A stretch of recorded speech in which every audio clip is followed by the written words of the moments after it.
श्रीशैलम। नमः शिवाय। इस पृथ्वी पर स्थित 12 ज्योतिर्लिंगों में दूसरा है श्रीशैल मल्लिकार्जुन स्वामी ज्योतिर्लिंग। यह ज्योतिर्लिंग आंध्र प्रदेश के श्रीशैलम में कृष्णा नदी के किनारे स्थित है। आखिर शिवजी इस स्थान पर ज्योतिर्लिंग रूप में क्यों प्रकट हुए? क्या आप जानते हैं कि श्रीशैलम में स्थित स्वामी को मल्लिकार्जुन नाम कैसे मिला? कथा। पूर्व काल में पार्वती और परमेश्वर ने अपने पुत्रों का विवाह कराने का निर्णय लिया, लेकिन गणेश और कार्तिकेय दोनों ने यह शर्त रखी कि उनके विवाह पहले हो। बहुत समझाने के बावजूद दोनों ने अपनी जिद नहीं छोड़ी। तब माता पिता ने कहा कि जो पहले भू प्रदक्षिणा करेगा उसी का विवाह पहले होगा।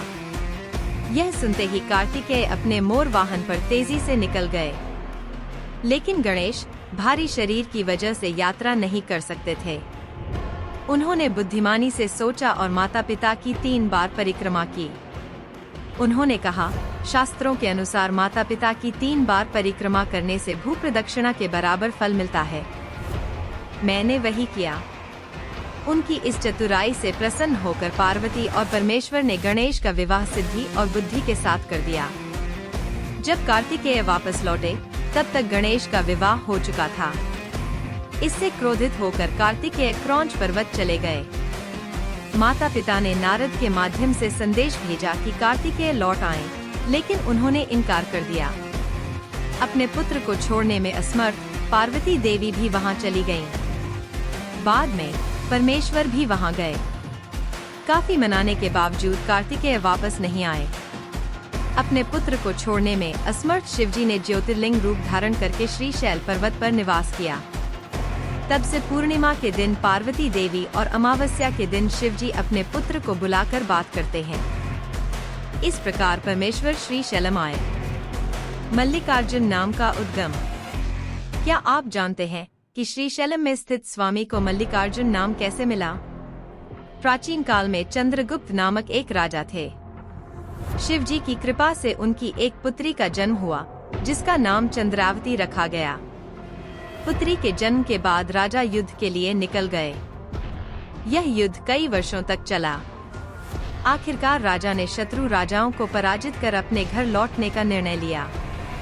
जब राजा वापस लौटे तो उन्होंने अपने महल में घूमती एक 16 वर्षीय कन्या को देखा। राजा ने उसे पहचान नहीं पाया कि वह उनकी पुत्री है। उसकी सुंदरता से मोहित होकर उन्होंने उसका पीछा करना शुरू कर दिया। राजा ने कन्या को पकड़ लिया। इस बीच राजा की पत्नी ने यह दृश्य देखा। उसने देखा कि उसका पति अपनी ही पुत्री का पीछा कर रहा है। घोर घटना को रोकने का प्रयास किया, लेकिन असफल रही। कन्या यह देखकर महल के एक कोने में चली गई और वहां से पास में बह रही कृष्णा नदी में कूदने का प्रयास किया। उसी क्षण नदी 2 धाराओं में विभाजित हो गई।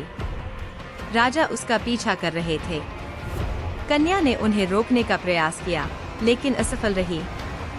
आखिरकार क्रोधित होकर कन्या ने राजा को श्राप दिया, तुम इस नदी में हरा पाषाण बनकर पड़े रहो। क्षण भर में राजा पाषाण बन गए और कृष्णा नदी में गिर गए। इसीलिए श्रीशैलम में कृष्णा नदी का जल हरा दिखाई देता है। कन्या महल छोड़कर पर्वत पर चली गई। वह पर्वत की चोटी पर स्थित शिवलिंग की नित्य पूजा करने लगी। उसकी भक्ति से प्रसन्न होकर शिवजी ने उसे दर्शन दिए। उसने भक्ति भाव से शिवजी को मल्ले फूलों की माला अर्पित की। शिवजी ने उस माला को धारण किया और उनका रंग श्वेत हो गया। तब चंद्रावती ने शिवजी को मल्लिकार्जुन नाम प्रदान करने की विनती की। शिवजी ने इसे स्वीकार कर लिया। तब से श्रीशैल ज्योतिर्लिंग को मल्लिकार्जुन नाम मिला। श्रीशैलम की विशेषता। शिवजी ने कहा कि कैलाश में निवास करने के बजाय श्रीशैलम में रहना अधिक शुभ है। श्रीशैलम की एक और अनूठी बात यह है कि यहाँ स्वामी मल्लिकार्जुन 12 ज्योतिर्लिंगों में से एक दिव्य स्थल है। उनकी पत्नी श्रीशैल ब्रह्मरांबिका देवी अष्टादश शक्ति पीठों में से एक है। भारत में ऐसे स्थल केवल 3 हैं। श्रीशैलम, ब्रह्मराम मल्लिकार्जुन, काशी विशालाक्षी विश्वनाथ, उज्जैन महाकाली महाकालेश्वर। इन स्थलों के दर्शन करने पर भक्तों को ज्योतिर्लिंग दर्शन और शक्ति पीठ दर्शन का पुण्य प्राप्त होता है।